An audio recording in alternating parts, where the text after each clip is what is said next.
Hello student, स्वागत है आप सभी का मेरे यूट्यूब चैनल में जो कक्षा 10 का फिजिक्स चैप्टर है, चैप्टर नंबर 2 के।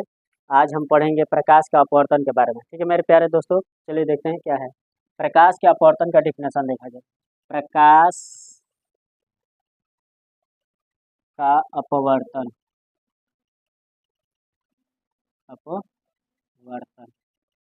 ये मेरे प्यारे दोस्तों, तो देखिए ध्यान से प्रकाश के अपवर्तन के बारे में बताया जाए तो प्रकाश का अपवर्तन का डिफिनेशन क्या है कि जब प्रकाश की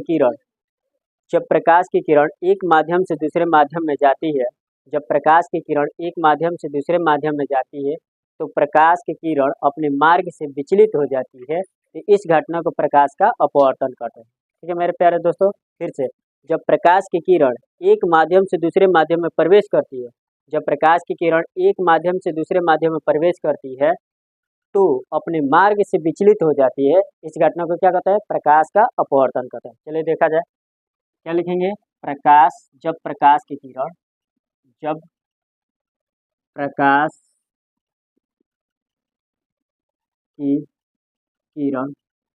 प्रकाश की किरण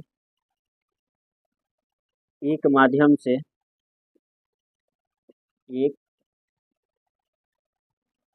एक माध्यम से दूसरे दूसरे माध्यम में जब प्रकाश की किरण एक माध्यम से दूसरे माध्यम में प्रवेश करती है तो, है ना, अपने मार्ग से विचलित हो जाती है। किससे करती है?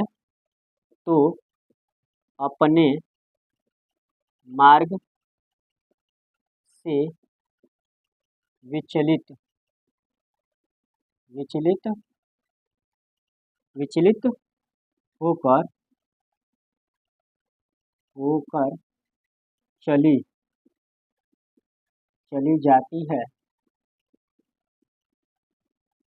चली जाती है तो इस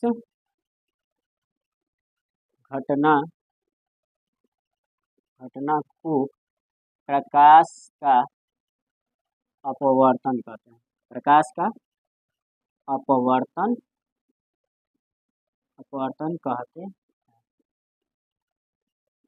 ठीक है मेरे प्यारे दोस्तों, समझ में रहा है? जब प्रकाश की किरण एक माध्यम से दूसरे माध्यम में प्रवेश करे, पहले माध्यम से दूसरे माध्यम, एक माध्यम का मतलब क्या होता है? पहले माध्यम। तो जब प्रकाश की किरण एक माध्यम से दूसरे माध्यम में प्रकाश की किरण प्रवेश करती है तो अपने मार्ग से क्या हो जाए? विचलित हो जाए। इस घटना को प्रकाश का अपवर्तन कहते हैं। चलिए देखते हैं कुछ फिगर से समझ में आए। जैसे मान लीजिए कि यहाँ पर एक अपवर्तक पृष्ठ है, यहाँ पर जल है। क्या है? जल। तो जल को ऐसे दर्शा दिया जाए,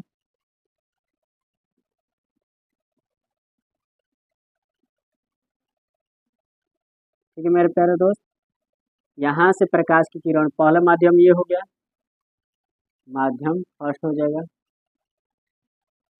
माध्यम फर्स्ट और माध्यम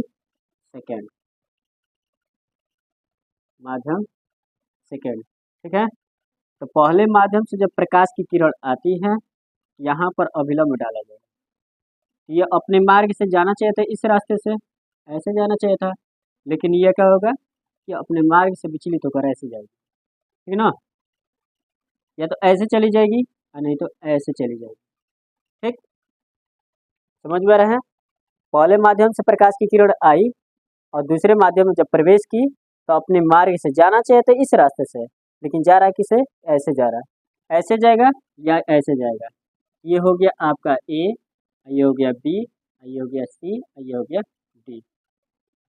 तो या तो बीसी के रास्ते से जाएगी या नहीं तो बीडी के रास्ते से जाएगी। ये क्या है आपका? वास्तव में यहाँ से जाना चाहिए था, लेकिन ये कौन अभिलंब से क्या हो गया? अभिलंब कौन सा होगा? ये वाला अभिलंब होगा, अभिलंब। ठीक है, अभिलंब हो गया। इसको कहते हैं पृथकारी पृष्ठ या अपवर्तक पृष्ठ। अपवर्तक पृष्ठ बोला जाता है। ठीक है, या पृथककारी पृष्ठ कहा जाता है इसको। और पहले माध्यम जो होगा उसको विरल माध्यम कहेंगे। कौन सा माध्यम कहेंगे? विरल माध्यम। इसको मिटा दिया जाए, विरल माध्यम। ठीक है, माध्यम फर्स्ट है ये, माध्यम फर्स्ट। ठीक, इसको कहेंगे सघन माध्यम, सघन माध्यम। ठीक है, समझ में रहे? फिर से एक बार और डिफिनेशन देखा जाए।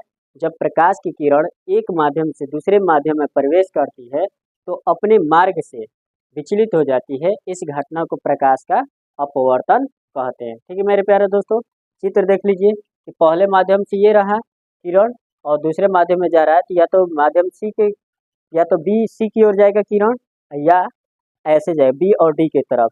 वास्तव में जाना चाहिए तो इस रास्ते से, लेकिन अपने मार्ग से विचलित होकर चली जाती है। तो जाने के एक ही रास्ता पर बढ़ेगा, या तो इस रास्ते से जाएगा नहीं तो इस रास्ते से, लेकिन अपने ही मार्ग से नहीं जा पाएगा। ठीक, तो थोड़ा सा भी विचलित हो जाता है ना, तो ऐसी घटना को हम क्या कहते हैं? प्रकाश का अपवर्तन कहते हैं। ठीक है मेरे प्यारे दोस्तों, समझ में आया? चलिए आगे देखा जाए, अगला रिलेटेड में क्या है इसका डिफिनेशन। ठीक है।